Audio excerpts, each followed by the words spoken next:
Os artrópodes são um dos filos mais interessantes do reino animal, tudo bem? Para começar pelo nome deles, né? Artro significa articulação.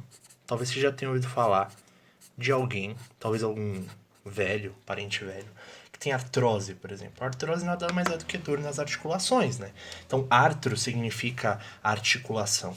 E podes, né? Podes vem do grego, significa pé. Então, eles vão ter pés articulados, tudo bem? Você pode reparar aí nos representantes desse grupo, como formigas, borboletas ou até aranhas, né? Que eles vão ter os pés articulados, cheios de dobrinhas, né? Isso muitas vezes é a coisa que nos dá uma certa aversão aos representantes desse grupo, embora eles sejam muitas vezes interessantes e até bonitos, se você olhar direito. Mas fora os pés articulados, uma outra característica que é muito interessante deles é o corpo segmentado. Ou seja, o corpo dele vai ser dividido em segmentos ou em metâmeros, né, como você preferir. Mas se a gente ver aqui o exemplo da princesa Ata, né, ela é uma formiga que vai ter o corpo claramente dividido em cabeça, tórax e abdômen, tudo bem? E essa segmentação vai ser clara em todos os representantes do filo dos artrópodes, só que ela vai variar entre uma classe e outra, ou seja, na classe dos insetos, como as borboletas e as formigas, a segmentação vai seguir um padrão. No grupo dos aracnídeos, como uma aranha, vai seguir outra segmentação. Né? Caso você não tenha notado, uma aranha não é um inseto, ela é um aracnídeo. Ambos, insetos e aracnídeos, são artrópodes, mas eles ainda são coisas, são de grupos diferentes, né? E você aí tem dentro dos artrópodes uma outra classe, que é a classe dos crustáceos, né? Como o seu siriguejo. Então, todos esses caras vão ter uma segmentação, né? Um padrão de segmentação que vai ser importante para a gente classificar eles em grupos. Também vale destacar que a segmentação deles é diferente da segmentação dos anelídeos, como as minhocas, em que todos os segmentos são iguaizinhos. Aqui não, um segmento é bem diferente do outro, como você pode ver, o tórax é bem diferente do abdômen, beleza? Fora isso, eles são triblásticos, né, tem 3 tecidos embrionários, são celomados e têm sua simetria bilateral, ou seja, só conseguem dividir seu corpo em duas partes simétricas no máximo, não mais do que isso. Bom, uma característica para se destacar desses caras com certeza é o seu exoesqueleto, né? Lembrando, o esqueleto é uma estrutura que dá forma e sustentação ao corpo de um organismo. E exo significa externo. Então eles vão ter um esqueleto externo, né, que vai estar fora, que vai ser basicamente aquela casquinha que a gente vê na maioria dos artrópodes, né? Esse exoesqueleto ele é feito de quitina, né? Aquele polissacarídeo que vai estar presente aí em uma série de outras estruturas, como a rádula dos gastrópodes ou a parede celular dos fungos, né? E bem, a quitina, né, que é esse polissacarídeo, ela vai estar fazendo esse exoesqueleto. E qual é a função do exoesqueleto dos artrópodes? Primeiro, proteção, né, contra impactos mecânicos, mas a outra função é impermeabilização, ou seja, impedir que haja passagem de água. Por que isso é importante? Os organismos precisam de água para suas reações metabólicas, né?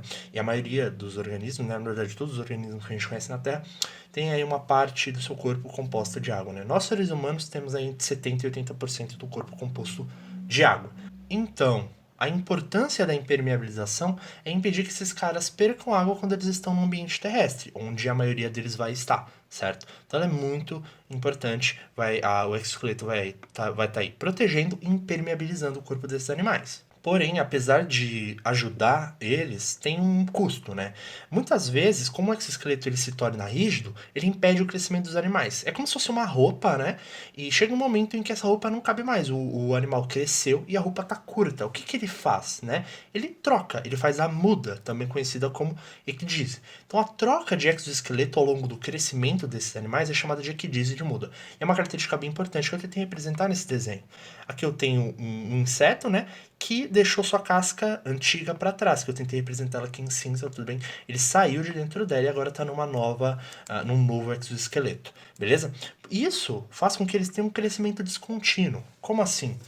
Bom, eu tentei representar nesse gráfico aqui que um organismo não artrópode, como por exemplo nós seres humanos, que não temos esse problema do nosso esqueleto crescer, de parar de crescer junto com a gente, né? O nosso esqueleto vai crescendo conforme a gente cresce. Então a gente vai crescendo continuamente.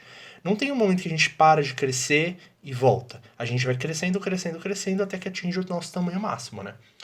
Nos artrópodes é diferente. Eles crescem, crescem, crescem, até que o exoesqueleto não cabe mais. Então eles param de crescer por um tempo, até que eles realizam a muda e voltam a poder crescer. Porque quando eles trocam o novo exoesqueleto que está por baixo, né? E agora, quando você sai, se livra do antigo, o novo ele está maleável por um período de tempo. E nesse período você vai crescendo, certo? Até o momento em que ele endurece e você tem que fazer uma nova muda. Então, todos esses momentos em que você tem uma curva e você volta a crescer, né? Reparando aqui que você tem aqui o tamanho ao longo do tempo nesses animais.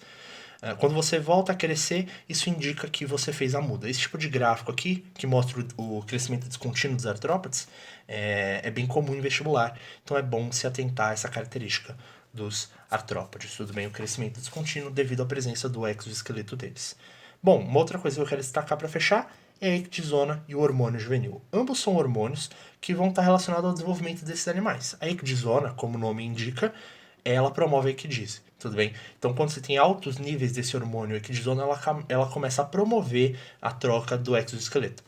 E o hormônio juvenil, como o nome também indica, ele mantém as características de jovem desses animais. Muitos dos artrópodes vão ter fase larval, né? Não todos, mas muitos deles.